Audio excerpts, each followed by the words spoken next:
अभिनंदन, आभार और बहुत बहुत स्वागत है दोस्तों रियल न्यूज़ नाम के इस न्यूज़ वाले यूट्यूब चैनल पर। और मैं हूं आप सबका अपना रुपेन आर शाह। सामान्यतः यहाँ पे बॉलीवुड की मूवीज़ के ऊपर बात नहीं की जाती, लेकिन पिछले कुछ दिनों से 5 दिनों में ही एक बॉलीवुड की मूवी रिलीज़ हुई जिसका इतना ज़्यादा प्रमोशन नहीं किया गया। स्टार कास्ट भर भर के उसमें रखी गई थी और हर किसी ने अपना किरदार बखूबी से निभाया, और उसी के कारण धुरंधर नाम की ये मूवी 5 दिन में 200 करोड़ का बिजनेस कर चुकी है। तो चलिए जानते हैं कि क्यों इस मूवी ने बवाल काटा है, क्यों इसे भारत में ही कुछ लोग प्रोपोगेंडा के स्वरूप में प्रस्तुत कर रहे हैं। तो बहुत सारे लोग बहुत कुछ कह रहे हैं, तो जानते हैं ये पूरा घटनाक्रम हुआ कहाँ पे। इसकी शुरुआत करते हैं 1990s की एक घटना के साथ। 1993 एक नॉर्मल सा दिन था, हर कोई बिजी था, हर कोई एवरीवन इज़ सो हैप्पी अपना काम कर रहे थे। मुंबई में बहुत ही खुशनुमा दिन था, लेकिन उस फ्राइडे को कुछ होने वाला था। लोग स्टॉक एक्सचेंज में काम करने के लिए आए। बाज़ार नॉर्मल की तरह ऊपर ही जा रहा था। लोगों को लग रहा था कि आज तो प्रॉफिट कमाएंगे। फिर होता है भयानक बॉम्ब ब्लास्ट, वो भी बेसमेंट पे। पूरी बिल्डिंग तहस नहस हो जाती है। 50 लोग मर गए। और उसके बाद ऐसे कई बॉम्ब ब्लास्ट होते हैं। आंकड़ा रुका 257 और उसके बाद भारत में बहुत सारे ऐसे बम ब्लास्ट हुए, बहुत सारे आतंकी हमले हुए। हमारा सेक्युलर जो फैब्रिक था वो बिगड़ गया था, और कहीं ना कहीं 1947 के आने वाली सरकारों को वो डरा रहा था। देखिए, लेकिन उनको डर ये रहा था कि अगर जरा सा भी कुछ करेंगे तो दंगे हो सकते हैं, प्रॉब्लम हो सकती है। सच्चाई दिखानी नहीं है, सच्चाई को छुपा के रखनी है, और अगर आपने सच्चाई दिखा दी तो फिर भाईचारा बचेगा नहीं। ये मैं ऐसी ही बात कर रहा हूँ कि जो पब्लिक डोमेन में है, कुछ भी नया नहीं है। वो सारे आपने देखा होगा, मुझे लगता है कि वो आज भी कायम है कई दिलों में। सच्चाई दिखाने पर लोग डरते हैं, लोगों को डर है, लोग जलते हैं, और कुछ तो है, डेफिनेटली है पाकिस्तान प्रेमी। तो ये जो मूवी आई है धुरंधर, ये एक नेशनल एजेंडा बन गई है, क्योंकि इस मूवी को लेकर बहुत कुछ बोला जा रहा है। उस मूवी को लेकर हेट मूवी कही जा रही है। ठीक है, सैटरडे मतलब मैंने ये मूवी देखी है, और मुझे लगा कि फर्स्ट हाफ तो भैया कमाल ही है। उसके शुरुआती सीन को ही हम भुला नहीं सकते। मूवी में आपको एक एंटरटेनमेंट चाहिए। मूवी में 3 घंटे 34 मिनट की मूवी है, और ये आपको बिठा के रखती है। आप पलके भी नहीं झपक सकते। इतना लंबा बैठना, लोगों को बांध के रखना एक कला है।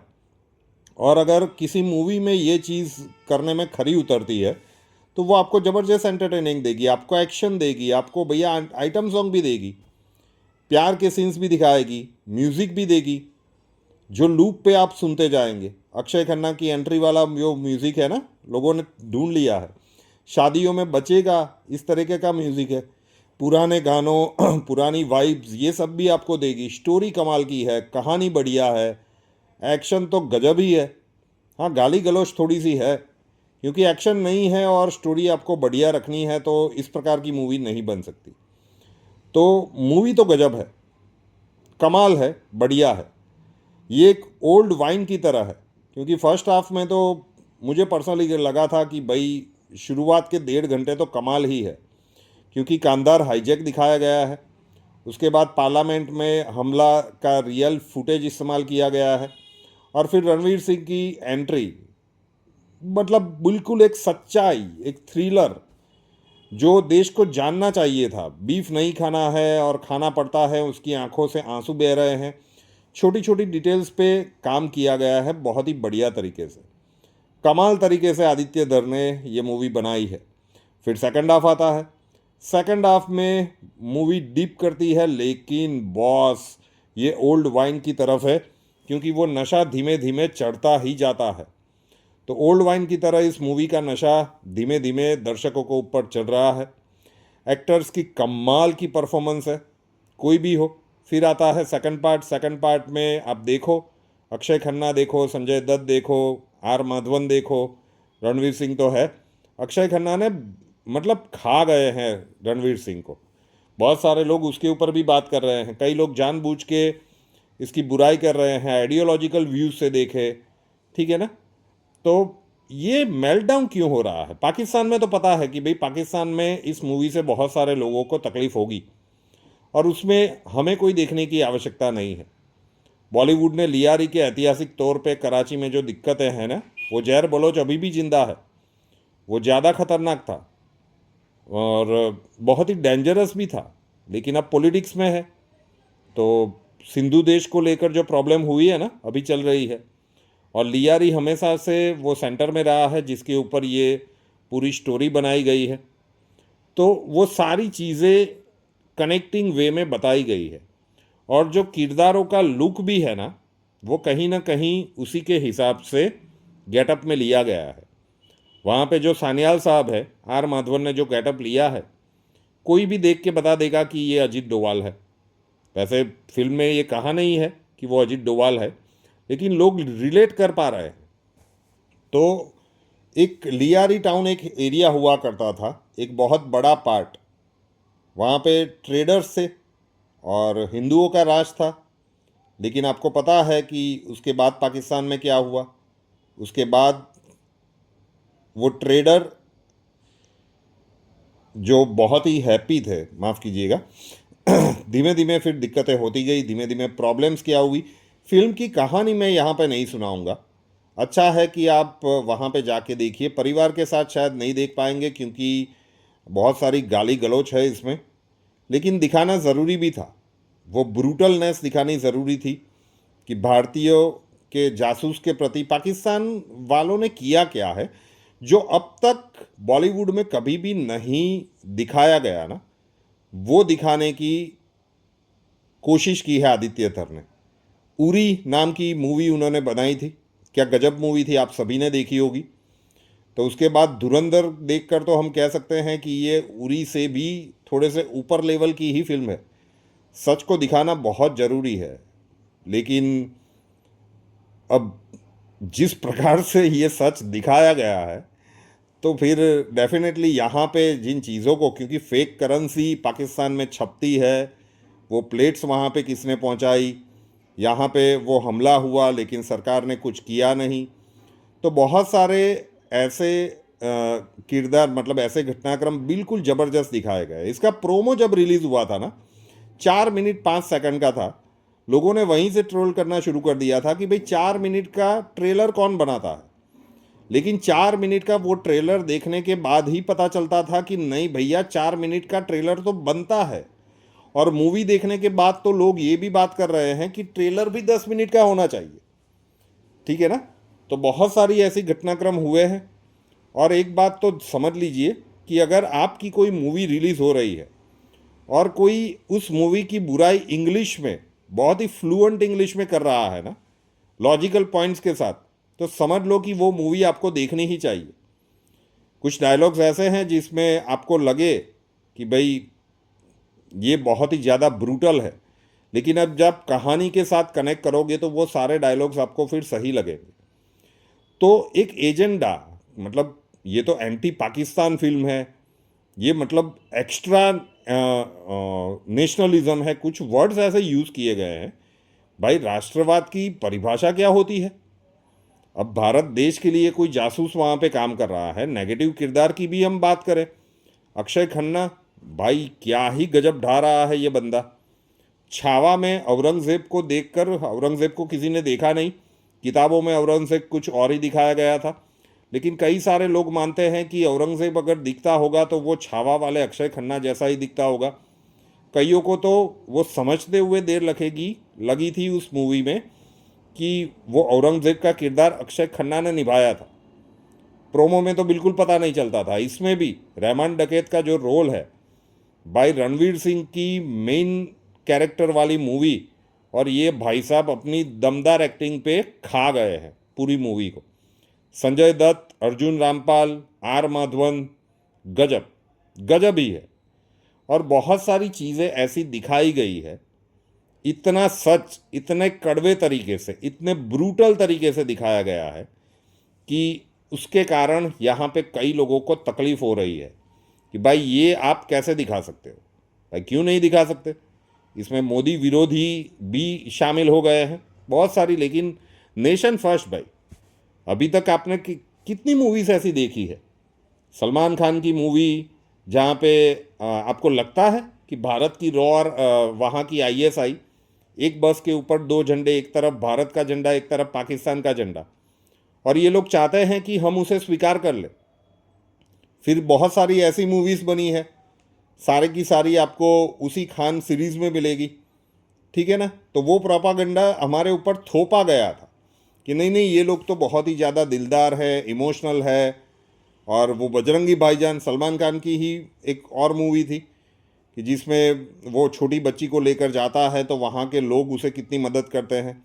क्या रियल लाइफ में आप ये एक्सपेक्ट कर सकते हो? फिर वहाँ की किसी फीमेल एजेंट के साथ इनके प्रेम संबंध को दिखाया जाता है। तो इन लोगों ने यही ट्राई किया था, और वो चूरण और वो गोलियां भारतीय प्रजा को दी जा रही थी। अब किसी ने सच्चाई दिखा दी, इतनी कड़वी तरीके से दिखा दी और धागे खोल दिए, तो बहुत सारे लोगों को तकलीफ़ें भी हो रही है। तो धुरंधर के खिलाफ एक ज़बरदस्त माहौल तैयार करने में कुछ लोग लगे हुए हैं। वही 350 करोड़ की तो मूवी है, तो 500 करोड़ कमाएगी, तब तक तो इसे आप हिट कह ही नहीं सकते। भैया 5 दिन में 200 करोड़ कमा लिया है, और जो एक्सपर्ट है वो बता रहे हैं कि 500 करोड़ तो ये यूं कमा लेगी, ठीक है ना। तो अगर स्क्रिप्ट अच्छी है, अगर कहानी में दम है, अगर डायरेक्शन दमदार है, और अगर सच्ची घटनाओं के ऊपर बताया गया है, हाँ कड़वा सच है, लेकिन अगर किसी ने ये दिखाने की हिम्मत की है तो इसकी सराहना होनी चाहिए। ये मोदी सरकार के आने के बाद ही हुआ कि आप द कश्मीर फाइल्स देख चुके हो, आर्टिकल 370 भी देख चुके हो। तो बहुत सारी ऐसी मूवी बनी है, उरी द सर्जिकल स्ट्राइक, और बहुत सारी, एक लिस्ट मिलेगी आपको। ये मूवीज़ आप एक्सपेक्ट कर रहे थे कि उससे पहले कभी आपने देखी है अपनी लाइफ में? नहीं, जो दिखाया जाता था वही देखना पड़ता था। तो पूरा ये जो सिस्टम चल रहा है ना, उसमें बहुत सारे लोगों को दिक्कतें तो होंगी, लेकिन सीधी सी बात है, आप अपने अपने फेवरेट एक्टर को देखने के लिए जा सकते हैं, लेकिन हर किसी ने मूवी में अपने किरदारों के साथ कमाल किया है, धमाल किया है, डायरेक्शन गजब का है। और जिनको भी कंप्लेन है कि गाली गलौज बहुत है, लेकिन ये कहानी ही इस प्रकार की है कि बिना गाली गलौज, क्योंकि अगर आप रहमान डकैत को, अब अक्षय खन्ना बिल्कुल भी चिल्लम चिल्ली नहीं करते, लेकिन उनका जो रूथलेस नेचर है ना, वो एक्टिंग से खा गए हैं सबको। तो और उस बंदे में पहले से दम है, वो कहीं बीच में अपने पर्सनल प्रॉब्लम्स की वजह से खो गया था, लेकिन आप दृश्यम 2 में उनका पुलिस इंस्पेक्टर वाला रोल देखो, या फिर छावा में औरंगजेब का रोल देखो, यहाँ पे देखो, वर्सेटाइल एक्टर है। विनोद खन्ना साहब का डीएनए पूरी तरह से उतरा हुआ है बंदे में, और वो अब खुल के दिखा रहा है कि उसकी एक्टिंग की रेंज क्या है। Sanjay Dutt obvious, Arjun Rampal amazingly superb, और आर माधवन की एक्टिंग कैपेसिटी के ऊपर तो आपको कोई डाउट होना ही नहीं चाहिए। रणवीर सिंह इज़ गुड, लेकिन जहाँ तक मुझे लगता है कि 3 घंटे और 34 मिनट की इस मूवी में अगर कोई खेल कर गया है ना, मूवी को पूरी तरह से अट्रैक्ट कर गया है, तो वो है अक्षय खन्ना। शायद इस बार जो अवार्ड्स की बात होगी उसमें यही बंदा छाया रहेगा, ये रहमान डकैत के नेगेटिव किरदार के लिए। तो अब देखते हैं, लेकिन जो बातें फैलाई जा रही है, प्रोपोगंडा मूवी, भाई सच्चाई दिखाई है, और पाकिस्तान की सच्चाई दिखाई है, तो मिर्ची क्यों लग रही है? सच्चाई है सो है, कोई भी झूठ तो नहीं परोसा गया है, ठीक है। मोस्टली सच्चे घटनाक्रम लिए गए हैं, लुक्स भी सब के सब आप वही लिखिए, आपको साइमल्टेनियसली आप कंपेयर कर पाएंगे गूगल के ऊपर, वो सारे किरदारों के फ़ोटो देखेंगे तो। और थोड़ा सा फिक्शन भी है, लव स्टोरी वाली भी थोड़ी सी बात अंदर रखी गई है कि मूवी एकदम आपको रियल जैसा फील आए और थोड़ा सा बीच बीच में एंटरटेनमेंट भी मिले। तो एक परफेक्टली फिल्म बनाई गई है और सच्चाई को इस प्रकार से इतनी ब्रूटल तरीके से तो बहुत कम बार देखा गया है। तो ज़रूर से देखनी चाहिए अगर आप ऐसी ही और चाहते हैं कि इसका पार्ट 2 भी आई थिंक कहा जाता है कि भाई नेक्स्ट ईयर तक बन जाएगा। सो लोग अभी से इसके लिए भी वेट कर रहे हैं कि ये कहानी आगे चल के कौन सा मोड़ लेगी, क्योंकि इतने सारे घटनाक्रम, इतने सारे कांड जो पाकिस्तान ने कर दिए वो तो ब्रूटली यहाँ पे दिखा दिए। तो उसके बाद पार्ट 2 में क्या दिखाया जाएगा, तो लोग उसका अभी से वेट कर रहे हैं। तो धुरंधर हमारे हिसाब से तो कोई प्रोपेगेंडा मूवी नहीं है साहब, जो सच्चाई है वो दिखाने की हिम्मत आदित्य धर साहब ने की है। Salute to him. Real news नाम के इस न्यूज़ वाले यूट्यूब चैनल को अभी तक सब्सक्राइब नहीं किया है तो कर लीजिए, साथ वाला बेल आइकॉन दबा दीजिए और उसके बाद 3 ऑप्शंस आएंगे, ऑल के ऊपर क्लिक कर दीजिए ताकि हर नए वीडियो की नोटिफिकेशन आपको सबसे पहले मिलती रहे। नए वीडियो के साथ फिर मिलेंगे। धन्यवाद। जय हिंद।